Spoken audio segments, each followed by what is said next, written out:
Hello everyone, welcome to Middle Fantasy. I am your host Zach, and I am so excited for today. Today we're going to be talking all about The Royal Assassin, written by Robin Hobb. This is the second book in the Farseer trilogy, and I have to say, it's kind of growing on me. I revisited this like a couple weeks ago. I haven't had a chance to talk about it, but it's been stewing and it's been kind of bubbling and erupting. Like a good poison sometimes takes a while and then it takes hold. And that's kind of what I felt like when I was reading this book. And I'm so excited to talk about this because this might be one of my favorite books of all time. So why don't we get into the review?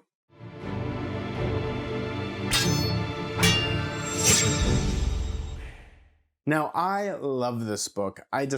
Everything about it is so much fun.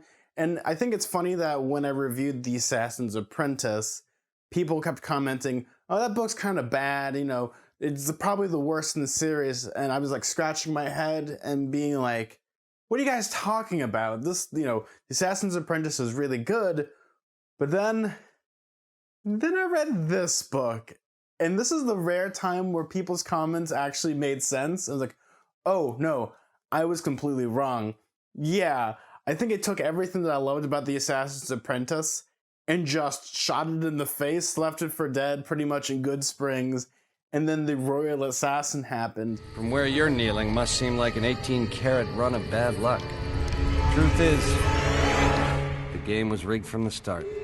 And by the end of this book, I have no clue what's going to be happening. This really does define fantasy. This is why I love fantasy. It's kind of these twists and turns and these character studies, because this book took everything I liked about The Assassin's Apprentice and made it better. Now, if I was to give a synopsis of this, Fitz has kind of barely survived his first main mission. He's been poisoned, and because of this, he has sporadic seizures. He knows who poisoned him. He can't say anything about it, and it's kind of him trying to throw in the towel, but magical events start to occur where he gets a magical vision, which kind of forces him back into becoming an assassin and kind of thwarting his evil uncle's plots in many ways. But this is very surface line. I think the way that I would use this is kind of like winter's approaching, wars raging on, because you have these raiders still coming in, and you still have kind of the stuff with when it comes to Molly. You have a lot of these things that what I love about the story is that it feels like it's all over the place, but really the central focus is Fitz, and because he's telling the story and you want to know his story more, it really, really does work. And I have to say, I admire that so much when it comes to Robin Hobb. We might as well talk about the pros before I talk about the cons. For me, when it comes to the pros of this book, it really does kind of do what a sequel should do, that is build upon the foundation. Now, when it comes to a lot of things, when I think of sequels, it's more like people want it to be the expectations of it. It happened again, but a little bigger stakes. Whereas what makes a good sequel is you take the foundation of the first story. It doesn't matter if it's a movie, book, whatever it is. It could be a board game for all I care. But you build upon that foundation, and you've already introduced the characters. You can explore them further. And this is what the story does. It really takes all the characters that you love, from Fitz to Burrich to all the other amazing characters, and you pretty much builds upon it, builds upon it, builds upon it. And by the end of the story, characters that I thought that I hated, I absolutely love. People that I absolutely hate, you just loathe. I love that type of stuff. I love this type of world that's kind of set up here, and how it kind of, it's an exploration of how pretty much a feudal system is doomed to fail in many ways, especially when it comes to inheritance. Because when it comes down to it, there's a lot of factors that go into why it crumbles. It's less a story about wizards, witches, swords, and sorcery, but more of a story about what is your place, what happens when you feel like you're useless, what happens when your main character gets depressed and decides to pretty much forego everything, and pretty much decides, I'm not going to do anything, but then something kind of snaps him back into reality, and he has to do his duty rather than what he wants to do, because it's not really his purpose, but rather his duty. And I really love that about this. Another pro that I had about this book is actually kind of the pros. I really do enjoy how Robin Hobb really has her characters and how they describe everything, especially when it comes to Fitz describing things. But more importantly, I love how much fluidity she has in her dialogue because her characters have conflicts. They feel like real people in many ways. And for me, I think that's so great about the series. It reminds me a lot of like A Song of Ice and Fire, and why I love that series is everyone has a reason for being there, and people that you end up starting to hate, you kind of start to feel for them in many ways. You understand the kind of the plights and the pities of them. And for me, I really, really like this about the story because it kind of takes the idea of morality and shifts it on its head in a way where I can see why people would recommend this to me when it comes to Song of Ice and Fire, because in many ways, this does have a lot of echoes, and I can already see things, which for me, I'm fine with that. I mean, there's a part where Fitz pretty much gets a wolf, or I guess if I want to be poetic, he almost gets like a dire wolf because this thing's freaking huge and it's cool and he can like work into it.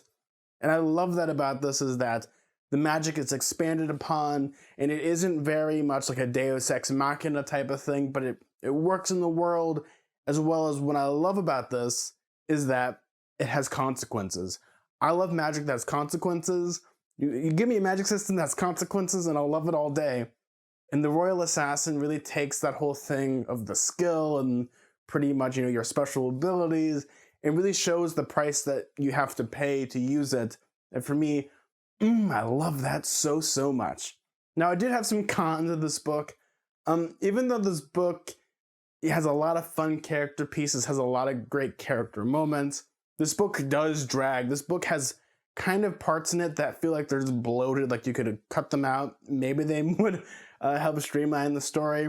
I feel like the majority of the story is the beginning, half of the middle, and then once you get to about the middle part to about near the end, I was almost feeling like I wanted to skip pages because I just felt like I wanted to die, because nothing felt like it was getting resolved, and it almost became like a low-tier melodrama in many ways. I won't spoil why that is, but once you read it, you'll understand why it kind of becomes a melodrama. But if you can get past that, this book does, pick up pace really quickly. It almost feels like when you're driving a car and you hit a speed bump and you're going a little too fast, your car starts flying and you're like, oh crap, I'm gonna hurt my car, and then it lands and you're okay.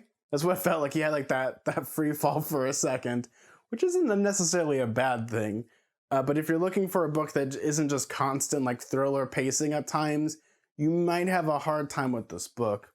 Now, I think one of the other things that I had a problem with when it comes to this book is, as much as I love the characters, there are some characters that I feel like they could deserve their own book in many ways. And I feel like when it comes to the villain's plots and kind of him being evil, I think this book does have a villain problem. It doesn't have a morality problem. It has a villain problem because the villain in this is so cliche and stock that I was waiting for him to pretty much have like his working on his evil laugh. Ha ha ha. Ha ha ha ha ha. Kind of, he's just like doing that in the mirror until he gets it just right. Doesn't do that, but that's what I felt like the problem with this. The villain in this is not the fun part. The conflicts that come from the villain are the fun part. But him as a character is not fun and is not interesting.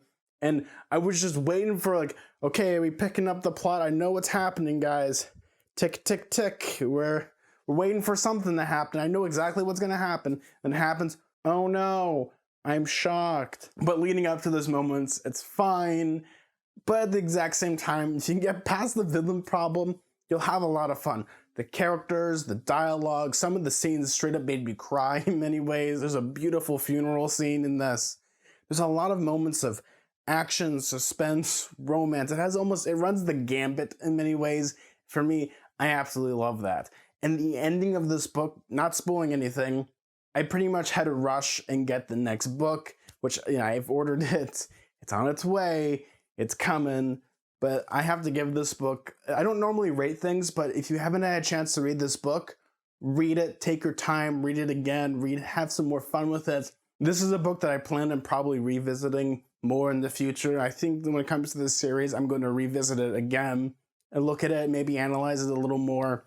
Because for me, that's the beauty of this. That's kind of the fun part about it, is kind of rediscovering your passions. It almost felt like rereading a book series like A Song of Ice and Fire all over again. But for me, I've read all those books so many, many, many, many times.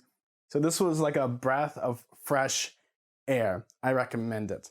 What did you all think of this book? If you had a chance to read it, I'd love to hear your thoughts and opinions on this. Well, everyone, thank you all so much. If you like this video, maybe consider subscribing down below. I'd really appreciate that. If you really like this, maybe consider giving me a like. I'd really appreciate that as well. Well, thank you all so much. And like always, may your food and drink ever be tasteful. May your books be filled with fantasy and adventure. Bye, everyone. See ya.